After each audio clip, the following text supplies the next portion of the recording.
04 Entertainment presents a White Snoop production.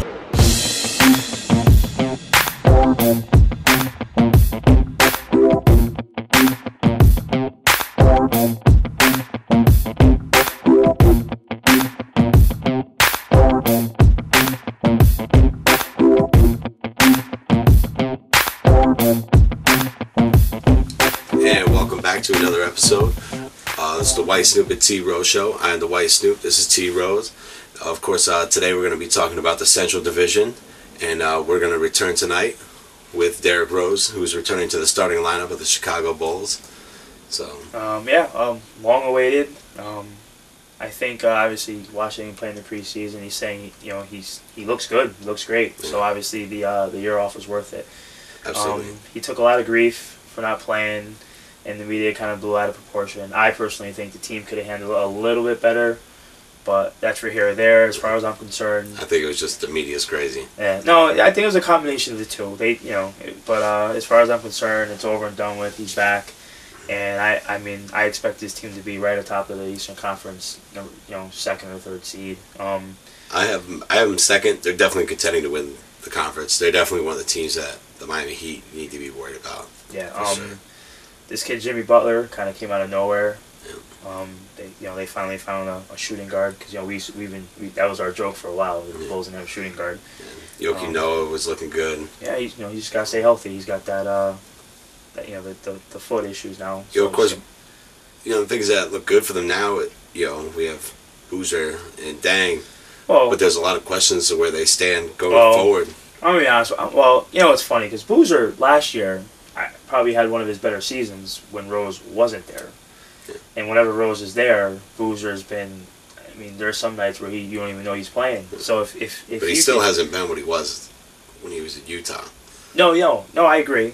But I thought last year there were a lot of games where I was like, man, you see Boozer playing? Yeah, but there's also was a lot of games where you look and went, is Boozer playing? Yeah, but last year I think when Rose wasn't there, he had more. I think he had more better games last year than he has in previous years when Rose was there.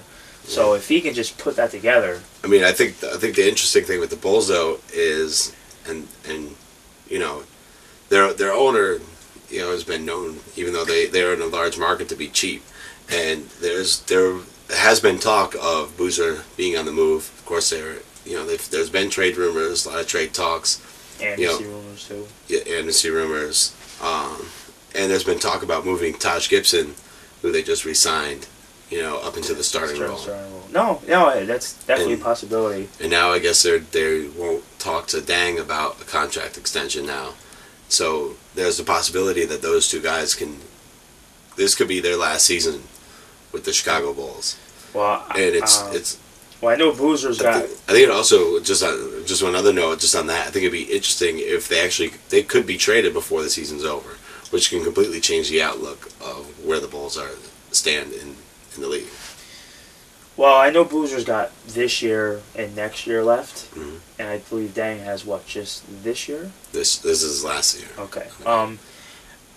I personally don't think they'll move either one of these guys because I think Reinsdorf is smart enough to know that this can be a championship caliber team, and I think they'll kind of go for it, kind of like the team that we'll be talking about later on with the Indiana Pacers. Yeah, and I know situation, but I know Thibodeau and Derrick Rose, they both back both players. Yeah, they both like Dang and Boozer. Yeah. So that can be part of the reason why they do end up staying. Yeah.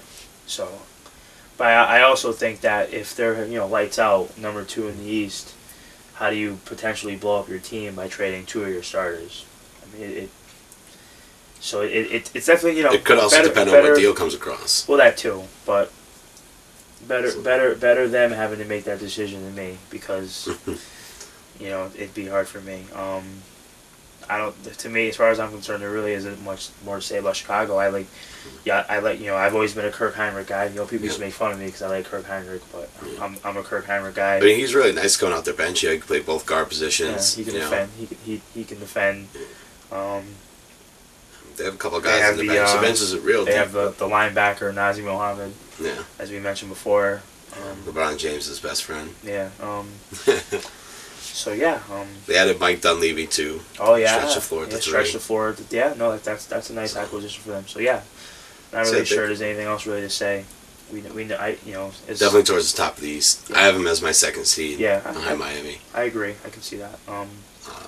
I think Derrick Rose. I think Derrick Rose is think about it, they made they were the fourth seed last year, right? Yeah. And that was without Derrick. Yeah. I think moving up 2 seeds isn't far fetched. No, I mean, not they at were all. top No. seed when he was there. I mean, he's obviously going to be in the MVP talks again. Yeah, definitely. I mean, he actually looks better than he did before he got hurt. I mean, getting hurt could have been a blessing in disguise to his career and the Bulls down the line. Yeah, we'll see. Time will tell. Now moving on to the Indiana Pacers. Indiana. Oof. Well, on a funny note, Tyler Hansbrough is no longer with the team. Psycho team. I don't know that scenario. That was kind of. Do you remember how that whole thing went down? What, Psycho T? Yeah, you remember? They said they were gonna they said they were gonna bring him back. Oh yeah. And then they changed their mind. Well, they put the offer sheet on the team. Remember, he's restricted. And then like 2 days later, they pulled the deal. They pulled the deal, and so he can sign anyway, it. He didn't sign it fast enough. Yeah. And instead, they brought in Chris Copeland. So we gotta get Copeland Pacers jerseys now. Yeah. All right. I actually really like the acquisition of Louis Scola that they brought in. Oh yeah. Oh man. Indiana. I see them as they're probably one of the top.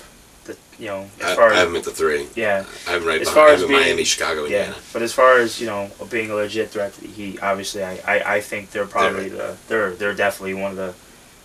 They're definitely a huge threat. Yeah. You bring in Scola. And you bring Danny Granger back, and kind of like the Chicago situation where he's expiring deal, 13, 14 He may or may million. not still be there in March. Yeah, I mean, depending on how the team's looking and how him and Paul George are playing off of each other, it can be intriguing to see how that goes. Absolutely. I really wish they had a better point guard. I like George Hill, but I don't think he's the right point guard for this squad. Now, I do agree with you. I do like the acquisition of C.J. Watson coming off the bench. I do like that too. No, kind of give him a different dynamic at the 1. They never really had a backup for George Hill either. And so the kind of tough part was he wasn't good enough, but they didn't have anybody else to play either. Yeah. So at least now they have 2 guys they can kind of throw out there. Neither of them are going to blow your mind, but. And Paul George, he looked really good. He got his deal. He got the big deal. He looked really good in the playoffs. Our boy Brian Jordan will be happy, and this will be his. If he can do what he did in the playoffs. If you don't think Paul George had a good playoffs, you call Melo and LeBron and ask him. Yeah, no, ask him how it was playing against him. Yeah. Both of them came out and said how good he was. I mean, I like Frank Vogel. Frank Vogel's done a great job. Great job coaching this team. Great job coaching the team. Larry Bird, is their and GM. if we can get Roy Hibbert to dominate every night instead of every other 2 nights, this team could definitely be David scary. West, of course, they brought back. Yeah, David West. But Roy Hibbert, to me, he's got to bring it every night. Consistency. He's how much this drives me crazy. You go crazy and you get like 20, you get like 25 and 10 one night, and then you get like 10 and 7 the next night. It just drives me crazy. Especially in this NBA, there's not a lot of the center position is weak. He should dominate every night. He should, especially in the Eastern Conference, unless they're playing Chicago. Or some of these other teams Cleveland. that have, Cleveland maybe, but so, I agree. I like them at the number 3 seed. Paul George. I think Paul George is gonna have a breakout year. He's, another one. You remember a couple years ago, I told you his comparison coming out of college was T-Mac, and he actually plays defense. No offense to T-Mac, but he plays defense. He's a willing defender. So it's just gonna. The growth of Paul George. So, if you do want to add anything. No, I think that's pretty much it. We got him at the 3 seed. I think we both agree on that. So, moving on, of course, we have another one of our favorite owners, Dan Gilbert. Oh, yeah, this guy. Unfortunately, not only did you not win a ring before LeBron, LeBron already got 2. He's got 2, and you still haven't made the playoffs without him. Although that could change this year. I think this is one of the teams that is going to be fighting for one of those low seeds in the East. Well, I will say, though, this is what I alluded to, in talking about the Wizards, is I have them on the outside looking in because I just don't see it coming together. I see Andrew Bynum. You see Andrew Bynum? I just see Andrew Bynum's hair? I don't You see his I don't hair or see you see him. What do you? Well, no, I'm just saying like we talk about these question marks, and of course Andrew Bynum will be considered a question mark. I don't even think it's a question mark. I think we already know the answer. He hasn't played. He didn't play all season. He hasn't played in the preseason. He's still not ready to go. Yeah, he's not cleared. Not even cleared to practice yet. I don't think he plays. I don't even think he plays. Not at all. No. Oh, okay. And if he does come out, I think he's going to get hurt again. I think they're lucky that Anderson Varejao is still on the roster. Anderson Varejao played really well last season. Before he was injured. Yeah, before he got hurt. Kyrie Irving keeps getting hurt. Yeah. Talk about even Dion Waiters missed some games. Unfortunately, I can't make the leap. I have them back in the lottery. If things go well, hopefully they might want a top lottery pick, but I think they're good enough that they're going to get a late lottery pick. Yeah. I said the Wizards were a team that I had a question mark stamped on it. Well, the Cavs have 2 question marks stamped, and the Andrew Bynum factor is, like you said. You think he won't play at all. That's I think even if he does play, I think he'll get hurt again. Yeah. No, I know. I don't see him staying on the court. Yeah. We talked about Greg Oden. I feel like Andrew Bynum is the same thing. Except at least Greg Oden at least played in a preseason game and dunked. I know that's not a lot, but he's already done more than Andrew Bynum. Yeah. No. I hear you. Kyrie Irving too, and then and besides Jared Jack, I don't love a lot on the bench. Miles all right, CJ Miles, Tyler Zeller's okay. There's not a lot to love on the bench. And when you think about these guys getting hurt, and then those guys have to step up as starters, and then these guys that Alonzo G would have to step up, guys that you never even heard of, would have to start playing more minutes, and it's hard to fall in love with this team, unfortunately. So that's and plus they're trying to play Anthony Bennett at the 3. Yeah, I don't know how which is going to be interesting. It's going to be an experiment. And if he ends up at the 4, now they have a decision to make: is it him or Tristan Thompson? And then who plays the 3? CJ Miles maybe move to the starting spot. Yeah. And there's just too much going on. I have him in the lottery, unfortunately. If everything goes well, they're going to be in the mix. They could possibly pull off the A seed. I'm just going to go with no. That's my prediction right now before the season, before we even see the game. I think things aren't going to work out. Yeah, I have to agree. The Andrew Bynum factor is just I don't know. I don't know really what else is there to say. His hair. You know what else there is to say? We could talk about the Milwaukee Bucks now. Oh, the team of names. The name guy right here, White Snoop. So the Milwaukee Bucks. I know they have a couple of your favorite players, Ursan Silva, Bayudo, 2 other guys that I wouldn't even try to pronounce their names. Oh, and if he can't say it, he's not going to try. It's a hard name. Yeah. If you're gonna look it up because you're curious what the hell are these guys talking about, I'll give you their initials, and I'm sure you'll figure it out. They're GA and MR. Have fun. So, anyway, as far as the Bucks, they have a couple people that I like. I'll start off by saying that I feel like they're going to be a late lottery team too. They might be in the mix. I don't think that they have a real chance of getting a playoff spot, but they might be in that mix area.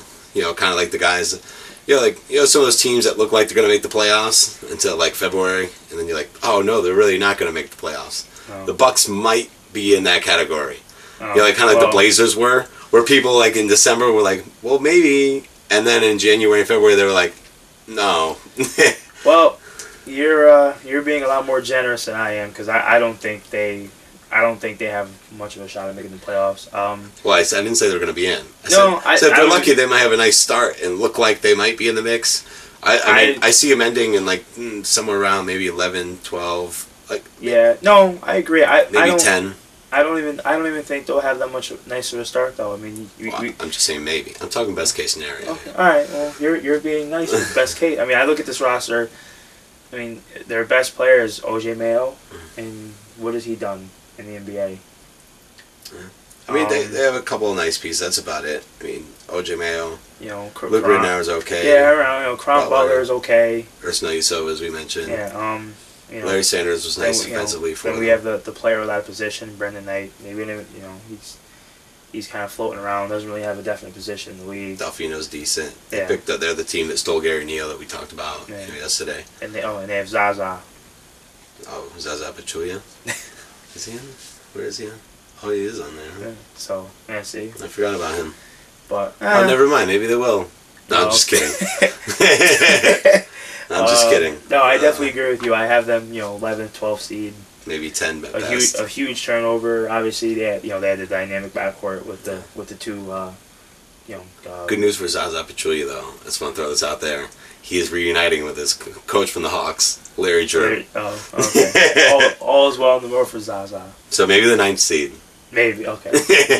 No, I think 10, 11, 12, somewhere in that range. I mean, they'll be interesting to watch. I mean, if I'm telling you to watch some games, turn on a Bucks game. They could be entertaining. I like Larry Sanders defensively. That they had some good people. Maybe this Giannis A guy or a Miroslav, that guy. Who knows what they might do. So we can talk about the Pistons now. Your favorite team. Oh yeah. Now the Pistons. You want me to start off, or you want to start? I'll let you go because I'm gonna rant. Well, So I'm gonna lean back. All right. Well, before he gets carried away, the Pistons. Obviously they made a couple of big splashes in the offseason. The Josh Smith acquisition is a big one, and then they surprised me anyway. I did not see this coming. I don't know if you saw it coming. They acquired one Brendan Jennings, and one of our good buddies thinks that they're an automatic playoff team. And so Greg disagrees, and I'm on the fence. I mean, I'm on the fence. I don't think they're definite, but I don't think it would be far fetched to think that they can make the playoffs. I mean, obviously, I look at Brendan Jennings. I mean, I won't say he's one of the better. I mean, he's a good point guard. He shoots a little too much for my liking. I like Greg Monroe. I was a Greg Monroe guy when he was at Georgetown. As you know, I'm an Andre Drummond guy. I think there's a lot of potential there. I like Josh Smith, but there is an issue that this team has, and you and I both do agree with it. Is you look at this roster, and who is spacing the floor for them to shoot. Now, best case scenario, and I'll use your best case scenario, is this Caldwell Pope kid that they drafted eventually fills that role because he is a 2. How do you pronounce that first name? Contavious. We'll go with that. Yeah. But that's best case scenario. He's going to be a rookie. The other thing that has to happen, and I joke around about this all the time, Brendan Jennings has to get those other guys involved in the game. Brendan Jennings has never had to play with somebody. Look, I understand. Best case scenario. I'm letting you go.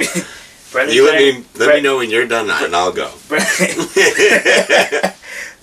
Brendan Jennings has never played with anyone that he's had to share the ball with, and and a lot of his critics, and when I used to bash him, a lot of people used to say, "Oh, well, he's not playing with anybody." Well, here he is. He's on a team with he's got a legit post presence in Monroe. I think Drummond, as he develops his game, he can be that guy. He's got a decent wing scorer in Josh Smith, who I think, obviously we don't want him shooting all the time, but he's, so he's got guys that he can give the ball to now. So now, as far as I'm concerned, I want to see if this guy could pass the ball, because in Milwaukee he never really showed it to me, and that was always one of my biggest criticism of Brendan Jennings. But that's best case scenario. I think Mo Cheeks has that. He's got an interesting task at hand here. But that's really all I got. So I'm gonna. So you ready? Yeah, I'm gonna sit back and.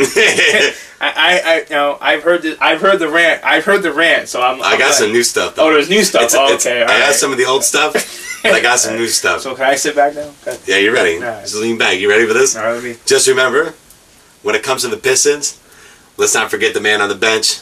Ball don't lie. The ball won't lie. Oh my God. Yeah. Oh, so going back.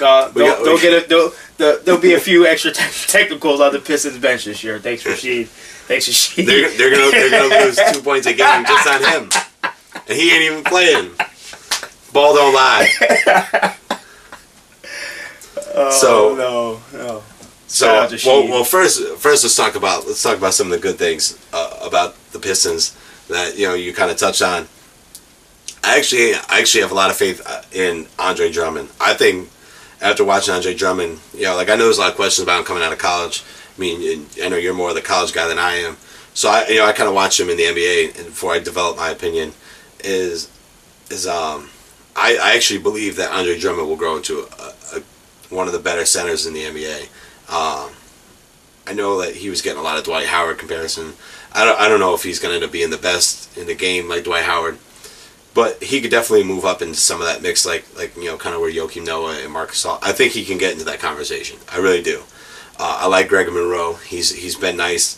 And of course, when you put him at the power forward next to Andre Drummond, you have a nice 4 or 5 combo. Of course, now they added Josh Smith. I like Josh Smith, and I like him playing the 3. But it's when we mentioned the floor spacing thing, and if you remember.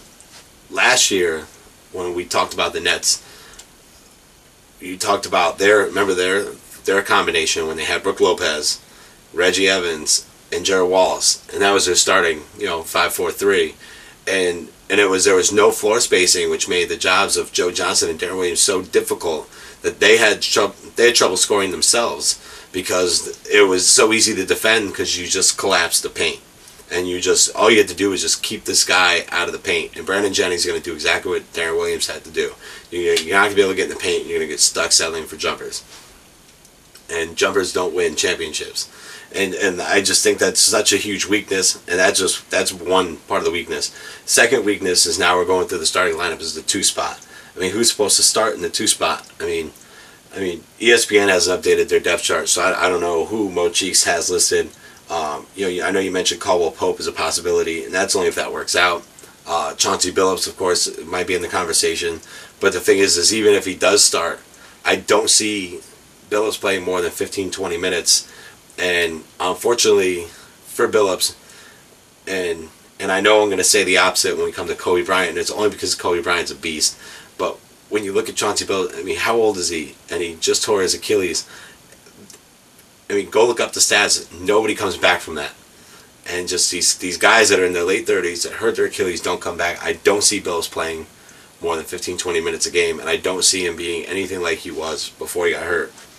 I know Rodney Stuckey's been in the conversation for that position, and it's just he's a 1. Like when you talk about to me, Stuckey's he's a 2 in a 1 spot. Yeah, but I'm saying.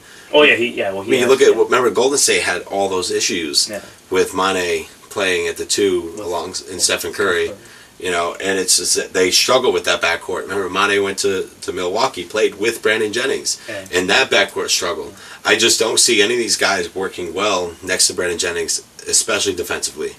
And then you move to Brandon Jennings, and like you said, now that we're talking about Josh Smith and Brandon Jennings, individually great talents, awesome pickups for Detroit. If somehow it works, it's because these guys are so good at what they do. And you remember Brandon Jennings dropped that double nickel in his rookie year, kind of got the buzz out there. He's a nice point guard. Some people have him in the top 10. If he's not in your top 10, I'm sure he's right outside looking in. He's a nice talent. It's just when you got guys like that just love to shoot, and especially a guy like Josh Smith who's not even that great of a shooter, that's why the floor's not going to get spread. So they're going to have to get stuck settling for jumpers because teams are going to clog the paint. It's just I think they're going to fall in love with it, and they're going to lose a lot of games that way. and their backcourt's going to struggle defensively. I mean, that front line is really nice defensively. Hopefully they can create some balance for them. The Pistons aren't going to be terrible. They're not going to be terrible. And, you know, they have I mean, Charlie Villanueva's coming off their bench. This is one of my other questions. Their bench is, I mean, Jerebko's okay. Singler's okay. You know, a lot of people talk about, I'm not a huge Will Bynum fan. I know people keep mentioning him when we talk about the bench with them. Who? Will Bynum. Who? Oh, Who? Who do you think? But I'm not a huge Will Bynum fan. You know, Charlie Villanueva, I mean, Rasheed Wallace will at least make the bench entertaining. That's about it. I don't love this team. I kind of say the same thing about them as I say the Cavaliers. Would it blow my mind to see them in the playoffs? I wouldn't say that. That wouldn't blow my mind. They are not in my playoffs. I do not think they're going to make the playoffs. I don't, kind of like what I said about the Cavaliers, I'd say the same thing. I don't think it's going to work. I think it's going to end up not working. Unfortunately, I don't think the Josh Smith, Brandon Jennings, as much as I like them both, I don't think it's going to work together. The floor spacing thing, I feel like Josh Smith would probably play better. I like him at the 3, and I'm glad he's playing the 3. I think it'd be awesome to see him with a stretch 4. You know, so there is some floor spacing. And of course, they would need a 2 guard that can also spread the floor. Just so then you wouldn't have to rely on Josh Smith. Well, Josh Smith isn't going to spread the floor, but that wouldn't fall on him to take so many. And we all know how much he loves those 20 to 22 foot twos that nobody should be taking, like, unless it's like that's it. Like, there's 1 second on the shot clock, launch it. And I don't love this team. I have them in the lottery again, somewhere around 9-10. I think, you know, maybe they'll do better than the Bucks. I think they're going to be right in the Cavaliers conversation. That's my call on the Detroit Pistons. Okay, fair enough. So I made you go first on the last one. I'll call this one. I think the Chicago Bulls win the division. Of course, the Pacers have to be in the conversation. Not so much the other teams. Who do you have? Ooh, yeah, I'm gonna go with Chicago as well. I think Derrick Rose has got MVP level this year. Probably to me the only legit threat at taking the MVP from LeBron is Derrick Rose. I mean, there's gonna be other people in the discussion. I think there's a 5-man discussion. Derrick Rose is one of them, along with LeBron. Yeah, but I think as far as taking it from LeBron, I think he's the only legit one, unless one of those guys goes absolutely insane. I hear you. Because obviously, in those other teams, or those 5 guys, I think Derrick Rose is gonna have to carry a lot of the scoring burden, unlike those other guys that we'll mention later on in the show. So that's my prediction. Gotcha. Little bonus MVP talk right there. Absolutely. So I think that's pretty much it for the Central Division. Does you have anything else to add? That's it. No, that's it. So, you know, I mean, you had your your rant, and I gave my look on it. You gave your look. You want to throw out your shout out to Dan Gilbert? Dan Gilbert, best owner in the league. Yeah. Wow. We'll see if so Dan Gilbert. What else is there to say? That's definitely an interesting division, I would say. Is that how we're gonna close the show? Dan Gilbert. Yeah. All right. I was gonna say interesting division. Oh, okay. Is that good? All right. That's a good ending, right? It is. It's an interesting division. All right. Because they have 5 potentially good teams right here. So, well, 2 great, I should say, and 2 good. Shout out to Mo Cheeks too. He's got a tough job on his hands. Good luck. Good luck. So, and Joe Dumars, get him some help. Yeah. So, that's all for tonight. Of course, you guys got to check back tomorrow. Maybe he's going to play the 2. Oh, Joe Dumars going to come back? He's going to get his boy Isaiah? He can stroke. No, Joe Dumars stroke it back in the day. Yeah. Is Isaiah going to come back? They're going to call Dennis? No. They got their... They'll get Lambeer come and start fights. John Sally. Bad boys in the house. John Sally. Bad boys. Is that how we're going to end the show now? Yeah, I think we should. On that note, we'll see you guys tomorrow with another one. Of course, every day through Sunday, we're going to be back with this. And keep checking back throughout the season for more. Have a good night. Later.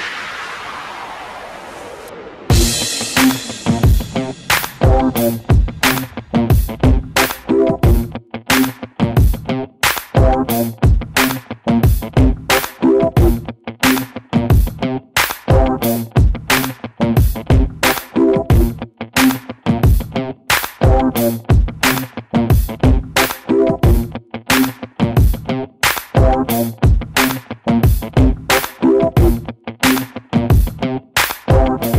Check our videos at youtube.com/WhiteSnoop44. Email us at WhiteSnoopProductions@gmail.com. Become a fan at Facebook.com/WhiteSnoop244. Or follow us on Twitter.com/44entertainment. This has been the White Snoop Production.